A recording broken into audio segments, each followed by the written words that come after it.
Hello aspirants, स्वागत है आप सभी का। हम इस वीडियो में जो भी पिछले एक दो दिनों में इम्पोर्टेंट करंट अफेयर्स रहे हैं, चाहे वो द हिंदू से हो, इंडियन एक्सप्रेस से हो या फिर पीआईबी से हो, ठीक है, इन तीनों सोर्सेस में जो भी इम्पोर्टेंट करंट अफेयर्स रहे हैं पिछले एक दो दिनों में, उनके बेसिस पे हम कुछ क्वेश्चन सॉल्व करेंगे, ठीक है। तो सबसे पहले हम बढ़ते हैं अपने पहले क्वेश्चन की तरफ। Just a minute.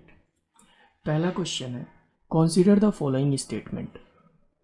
Number 1, the near side of the moon is smoother and has more large volcanic plains, whereas on the far side there are large craters। क्या बोला जा रहा है कि अगर ये मून है, ठीक है, और मान लीजिए हमारा अर्थ यहाँ पे है, तो अर्थ के जो नियर साइड मून है, ये वाला हाफ पार्ट जो नियर साइड है, ये बहुत स्मूथ होता है, सॉरी, और यहाँ पे लार्ज वोल्केनिक प्लेन्स हैं, वोल्केनिक प्लेन्स, ठीक है। बट जो दूर साइड है, ये वाला प्लेन्स है, यानी कि वोल्केनो होने के बाद जो प्लेन्स बनते हैं ना, उनको हम वोल्केनिक प्लेन्स कहते हैं। और ये जो दूसरा साइड है, यहाँ पे क्रेटर्स है।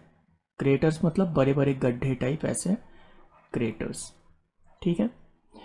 तो ये जो पहला स्टेटमेंट है, ये बिल्कुल सही है।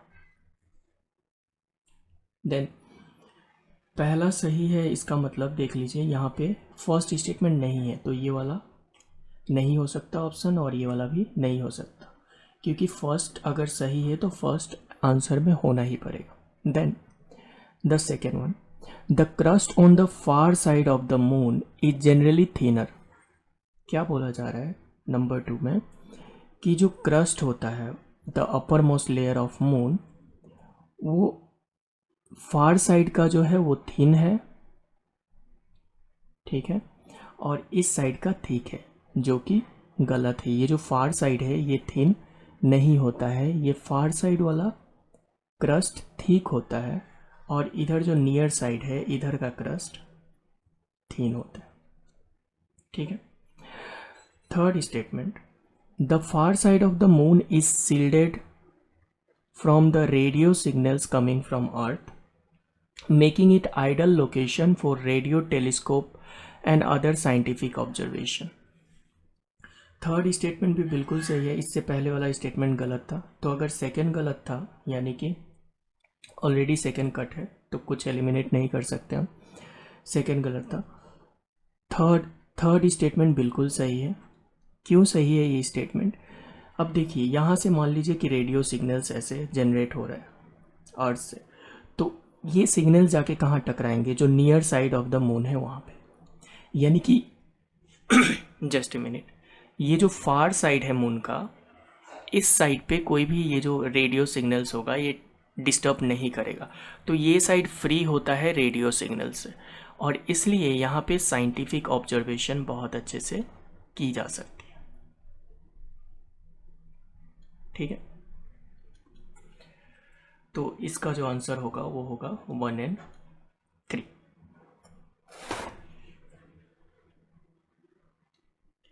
अगला क्वेश्चन है, with regard to just a minute, with regard to Siliguri corridor, consider the following statement. Number 1, it serves as natural buffer zone between the Himalayas mountain range and the neighboring countries of Nepal and Bhutan। देख लेते हैं ये Siliguri corridor क्या है। अगर आप India का map draw करते हो, ठीक है, तो यहाँ पे ये जो जगह है वेस्ट बंगाल में आता है ये, ठीक है। ये इस तरफ इसके नेपाल है, और इसके इस तरफ भूटान है। इसके बारे में बोला जा रहा है कि ये बफर जोन प्रोवाइड करता है, यानी कि इस तरफ ऊपर की तरफ है हिमालयस, फिर यहाँ नीचे की तरफ है नेपाल और भूटान, और इन दोनों के बीच में कौन है? इन दोनों के बीच में है सिलीगुड़ी कॉरिडोर। तो ये स्टेटमेंट बिल्कुल गलत हो जाता है, क्योंकि ये ऊपर हिमालयस है और इसके नीचे नेपाल भी है, इसी के नीचे सिलीगुड़ी कॉरिडोर भी है और भूटान भी है। सिलीगुड़ी कॉरिडोर जो है वो हिमालयस और नेपाल के बीच में नहीं है, नेपाल और भूटान के बीच में है। बफर जोन किसके बीच में फॉर्म होगा? नेपाल और भूटान के बीच में। तो ये स्टेटमेंट बिल्कुल गलत हो जाता है। देन अगर पहला स्टेटमेंट हमारा गलत है तो ये गलत हो गया, क्योंकि यहाँ 1 है, और ये भी गलत हो गया, ठीक है। Then all land trade between the north east and the rest of the country happens through this corridor. बोला जा रहा है कि, जस्ट ए मिनट, फिर से ड्रॉ कर लेते हैं इसको। इधर हमारा नॉर्थ ईस्ट है ना, तो ये बोला जा रहा है कि इंडिया के बीच, यानी कि मेन इंडिया जो है हमारा, ठीक है, सेंट्रल इंडिया या फिर इस पार्ट के इधर वाला इंडिया, ठीक है, इसके बीच में और ये जो नॉर्थ ईस्टर्न 7 सिस्टर स्टेट्स हैं, इनके बीच में जो ट्रेड होता है, लैंड ट्रेड, मेरी टाइम भी ट्रेड हो सकता है, ठीक है, इधर से वाटर के थ्रू, बट जो मेन ट्रेड होता है लैंड ट्रेड, लैंड ट्रेड, ये कहाँ से होता है? ये चिकन नेक कॉरिडोर के थ्रू होता है। तो ये स्टेटमेंट बिल्कुल सही है, यानी कि आंसर क्या है यहाँ? ऑप्शन 2, ठीक है। अगला क्वेश्चन है हमारा, साक्तेंग सेंचुरी इज लोकेटेड इन। तो ये जो साक्तेंग सेंचुरी है ये कहाँ लोकेटेड है, किस देश में है? ये अरुणाचल प्रदेश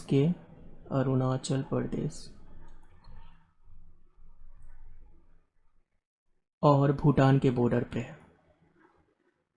यहाँ पे भूटान है, यहाँ पे अरुणाचल प्रदेश है, ये यहाँ पे कहीं पे ये सेंचुरी है, ठीक है।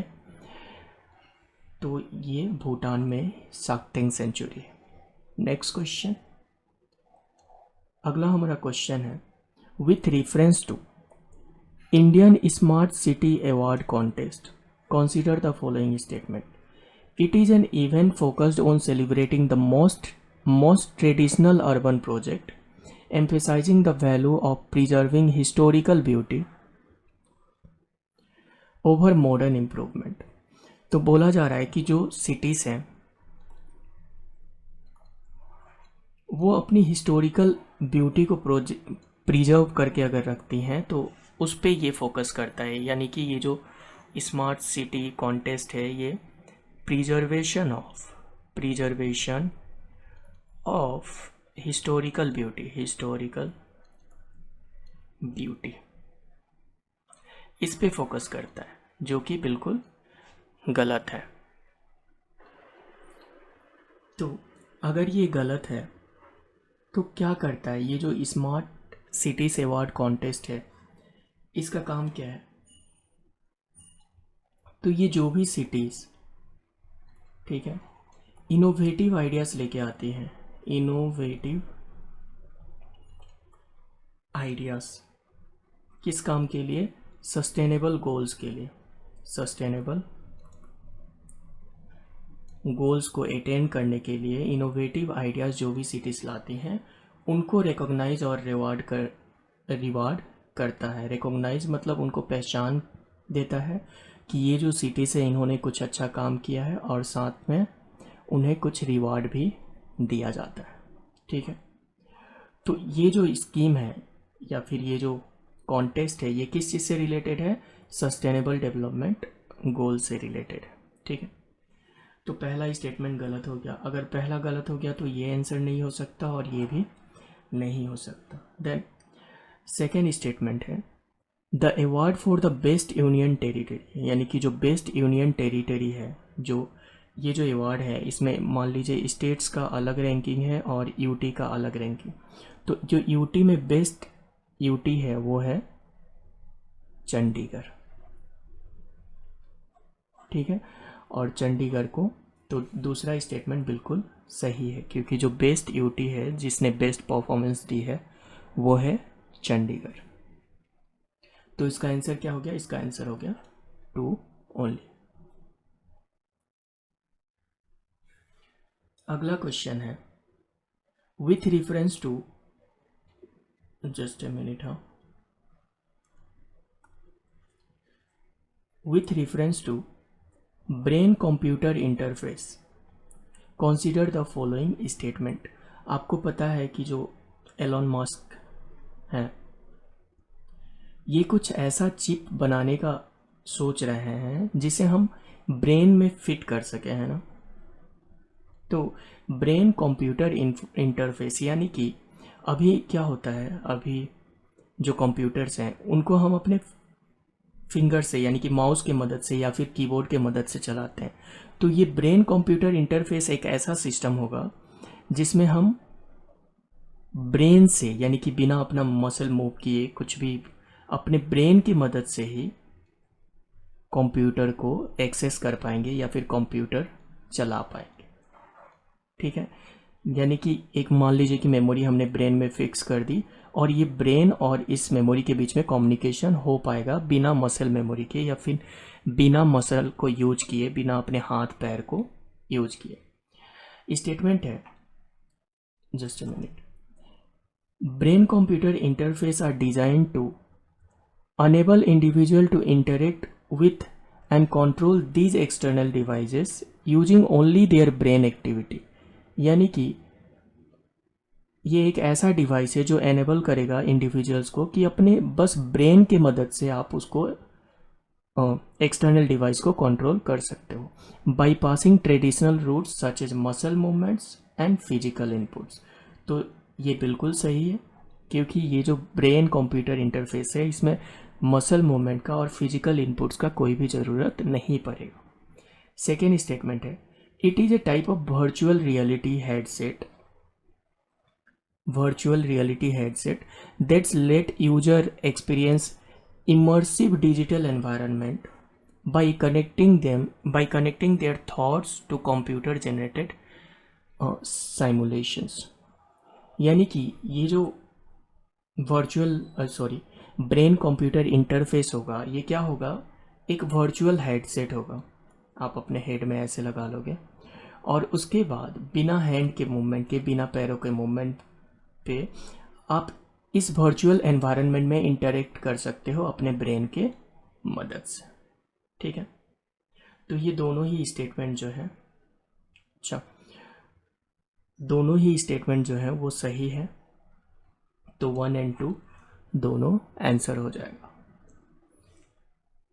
नेक्स्ट क्वेश्चन है, with reference to national action for mechanised sanitation ecosystem यानी कि नमस्ते स्कीम।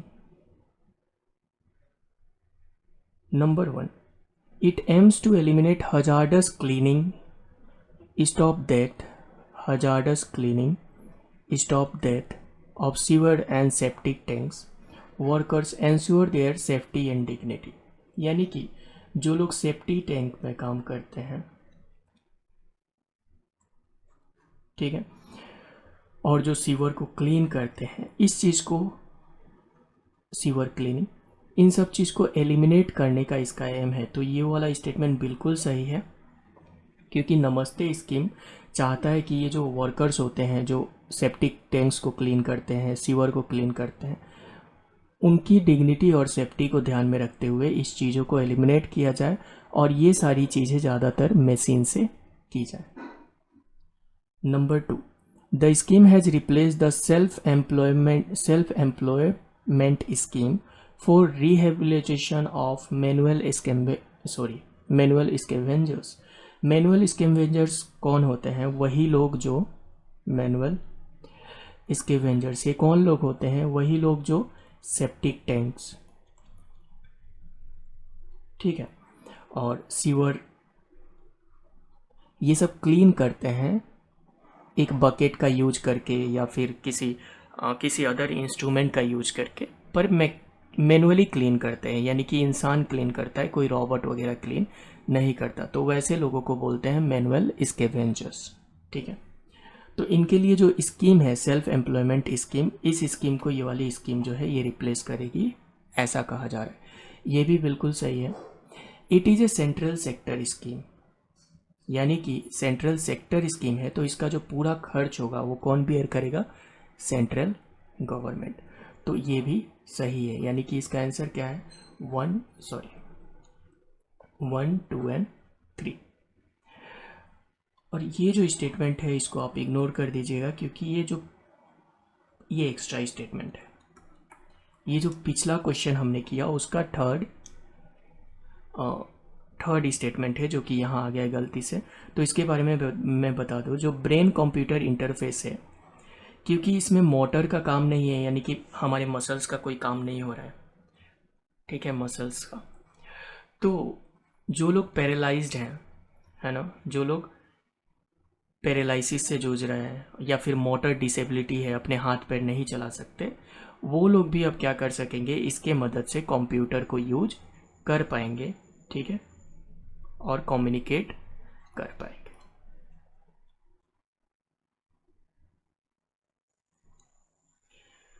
अगला जो क्वेश्चन है हमारा, ये है न्याय बंधु इनिशिएटिव से।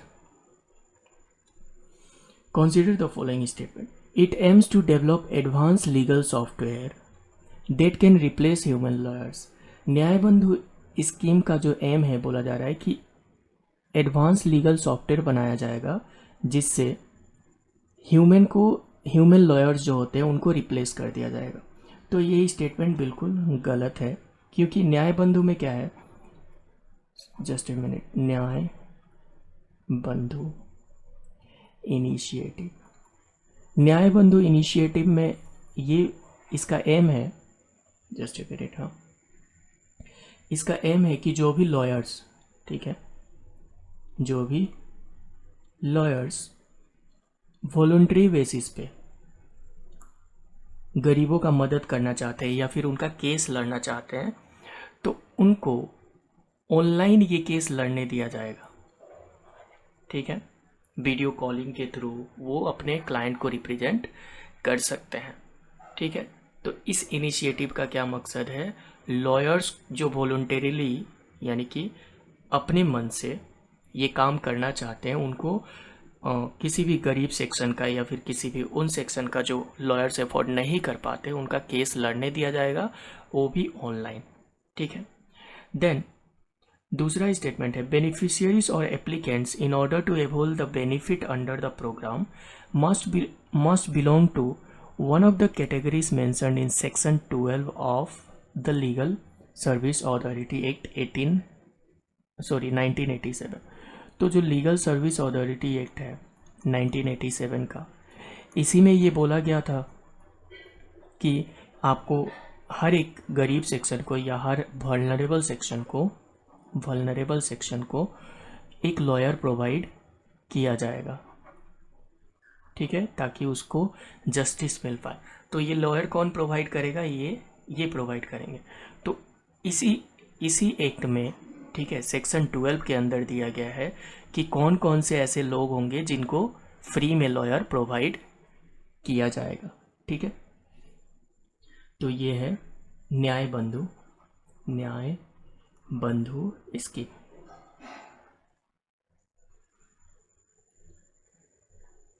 अगला क्वेश्चन है, with reference to India clean air summit consider the following statements. Number 1, just a minute. It aims to understand the impact of climate change on air pollution in the light of sustainable development goals and the action required to deal with it.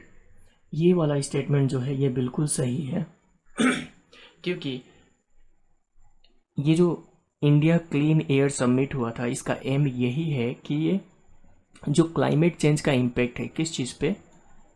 Air pollution पे, उस चीज़ को हम अच्छे से समझ सकें, ठीक है। Then second statement, it was organised by central pollution control board CPCB। और ये जो पहला स्टेटमेंट सही है और दूसरा गलत है, क्योंकि ये CPCB ने ऑर्गेनाइज इसको नहीं किया था। इसको जस्ट ए मिनट, इसको ऑर्गेनाइज किया था केप्स ने।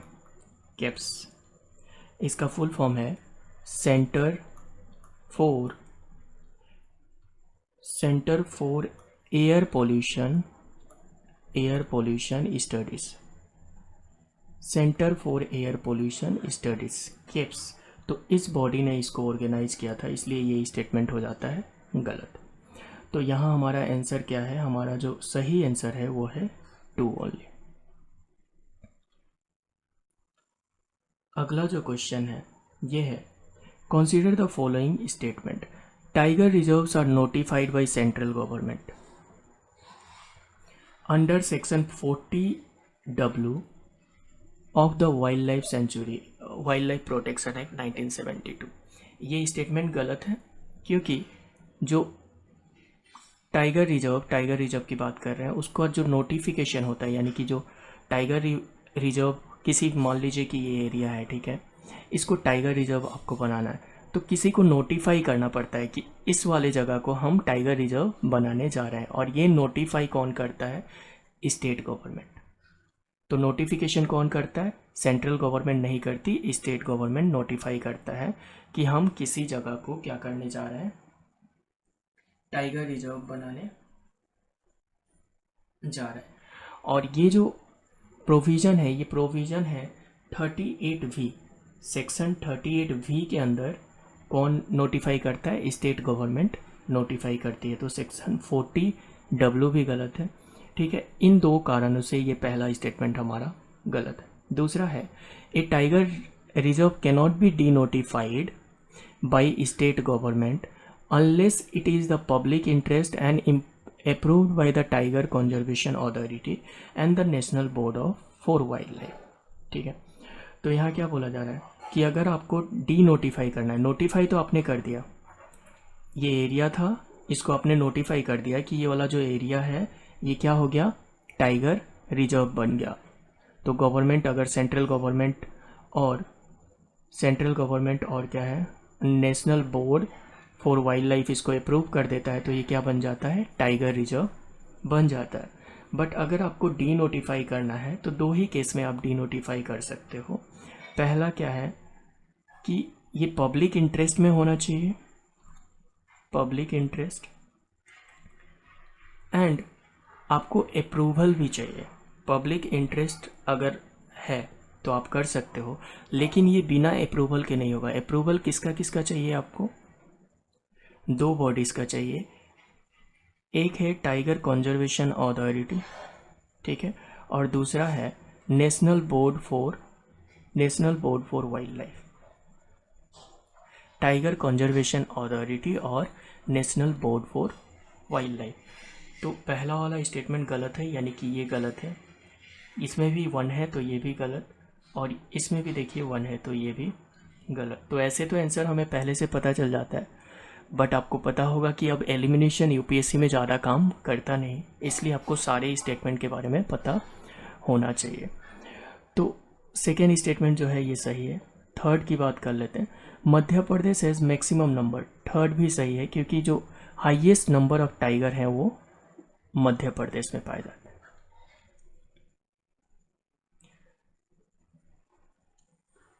लास्ट क्वेश्चन आज का हमारा है कि ये जो टाइगर रिजर्व है जिसका नाम है धौलपुर करौली टाइगर रिजर्व, ये कहाँ लोकेटेड है।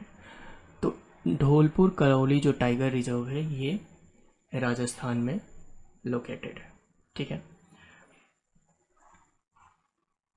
चलिए एक क्विक रिवीजन कर लेते हैं ताकि आप सारी चीज़ों को रिकॉल कर पाए। आज हमने क्या क्या पढ़ा, धौलपुर करौली के बारे में पढ़ा हमने, जो कि राजस्थान में है। देन हमने पढ़ा टाइगर जो रिजर्व होता है, इसको कौन नोटिफाई करता है, स्टेट गवर्नमेंट करती है, ठीक है। अप्रूवल किसका चाहिए, टाइगर कंजर्वेटिव अथॉरिटी और NBW का चाहिए। अगर आपको डी नोटिफाई करना है तो पब्लिक इंटरेस्ट में होना चाहिए। मध्य प्रदेश में हाईएस्ट नंबर ऑफ टाइगर है। इससे पहले हमने क्या पढ़ा, इससे पहले हमने इंडियन क्लीन एयर समिट के बारे में पढ़ा। यहाँ कन्फ्यूजिंग क्या हो सकता है कि ये बोलेगा कि सेंट्रल पोल्यूशन कंट्रोल बोर्ड ने इसको लॉन्च किया था, यानी कि सॉरी इसको ऑर्गेनाइज किया था, तो गलत हो जाएगा क्योंकि centre for air pollution studies ने इसको ऑर्गेनाइज किया था। देन इससे पहले हमने न्याय बंधु इनिशिएटिव के बारे में पढ़ा, नमस्ते स्कीम के बारे में पढ़ा, ब्रेन कंप्यूटर इंटरफेस के बारे में पढ़ा। Then just a minute, Indian smart cities award के बारे में पढ़ा, सक्टेंग सेंचुरी के बारे में पढ़ा, सिलीगुड़ी कॉरिडोर के बारे में हमने पढ़ा, और फिर मून के मून के बारे में हमने पढ़ा। तो आज हमने 10 current affairs, 10 important current affairs जो कि यूपीएससी में पूछे जा सकते हैं, ऐसे करंट अफेयर्स कवर किए हैं। ठीक है, और हम कोशिश करेंगे कि डेली बेसिस पे आपके लिए ये करंट अफेयर्स कवर किए जाए।